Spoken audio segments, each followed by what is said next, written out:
दोस्तों, पूरी दुनिया में जिन दो क्षेत्रों में सबसे ज़्यादा लूट मची हुई है और पब्लिक उनका सबसे ज़्यादा शिकार है, वो है एक शिक्षा और एक मेडिकल। एक शिक्षा के क्षेत्र में बहुत भारी लूट मची हुई है और दूसरा मेडिकल के क्षेत्र में।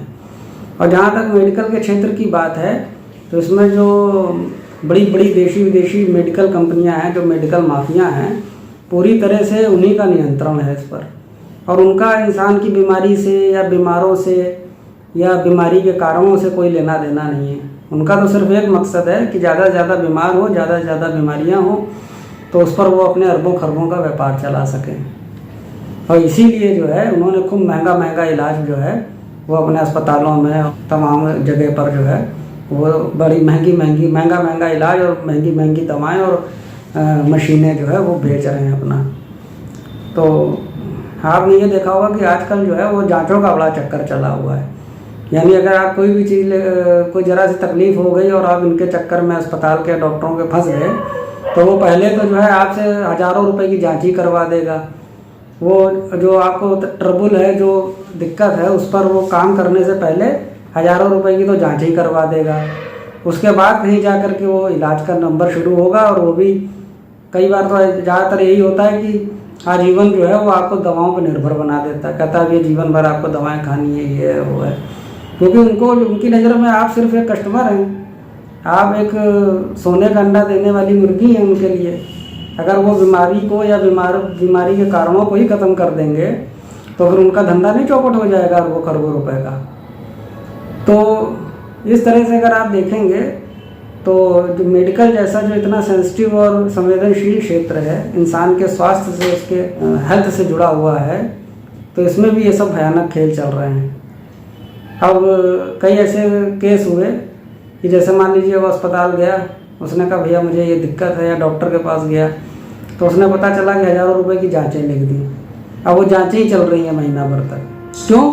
क्योंकि ये मेडिकल कंपनियां जानती हैं कि ऐसे तो बीमार कोई मिलेगा नहीं जल्दी, तो इन्होंने अपनी मशीनें बना रखी हैं, उसमें अपने आंकड़े दे रखे हैं और ये जांचों में ही सारा खेल कर देते हैं।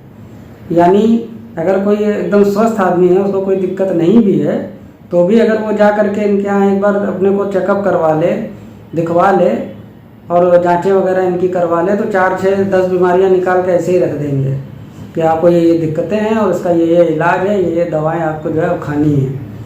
तो इस तरह से मेडिकल के क्षेत्र में जो है बहुत ही बड़ा घोरक धंधा चल रहा है और बहुत ही भारी लूट है। और कहीं ना कहीं सरकार इस पूरी तरह से मेडिकल माफियाओं के साथ है।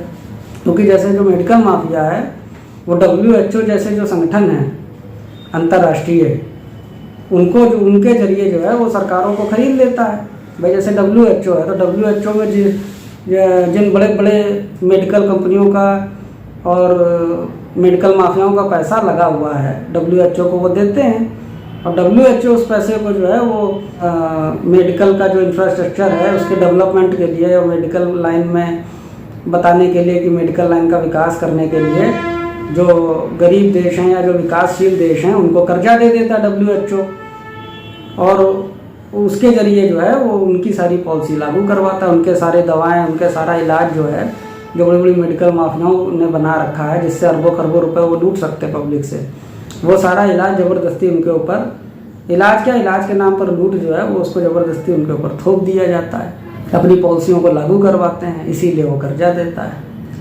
तो इस तरह से आप देखेंगे कि यहाँ जांचों के नाम पर ही कई बार तो देखा गया है कि जांचों में ही सारा खेल हो जाता है। जांच के बहाने ही पहले बीमार कर दिया जाता है। अब जैसे आपको यहाँ पर एक उदाहरण दें कि जो छोटे मोटी जो गिल्टियाँ हो जाती हैं शरीर में, तो उसमें से जो गिल्टी या गांठें बन जाती हैं शरीर में, उसमें 100 में से 95% जो गांठें होती हैं, ट्यूमर होते हैं, वो कैंसर नहीं होते हैं, वो साधारण गांठें होती हैं। वो थोड़ा सा खान पान आप ठीक कर लें, थोड़ा सा अपना व्यायाम वगैरह कर लें, थोड़ा सा दिनचर्या में अगर परिवर्तन ले आए तो वो गांठें धीरे धीरे अपने आप ख़त्म भी हो जाती हैं। और 100 में से 95% गांठें इसी तरह की होती हैं।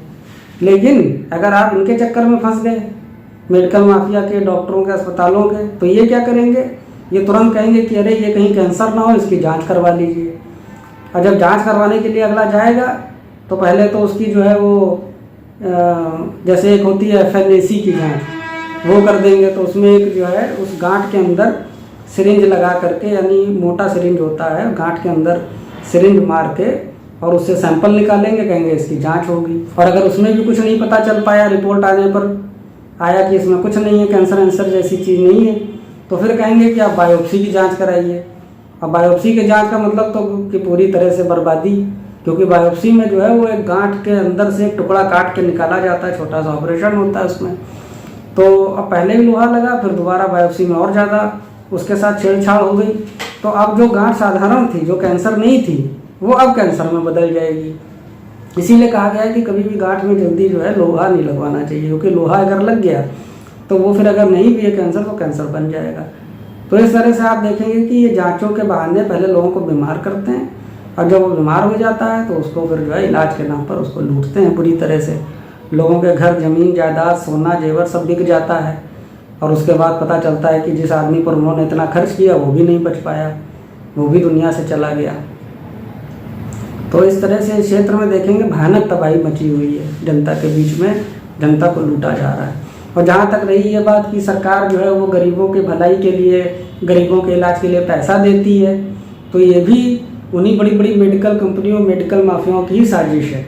वो सरकारों से ये कहते हैं कि भाई जो हमारा इलाज खरीदने में सक्षम नहीं है, जैसे गरीब आदमी है, बीमार हो गया, अस्पताल गया, अब पता चला वहाँ महंगी महंगी दवाएँ हैं, महंगी महंगी जाँचें हैं, अब वो उनको करा ही नहीं पा रहा है।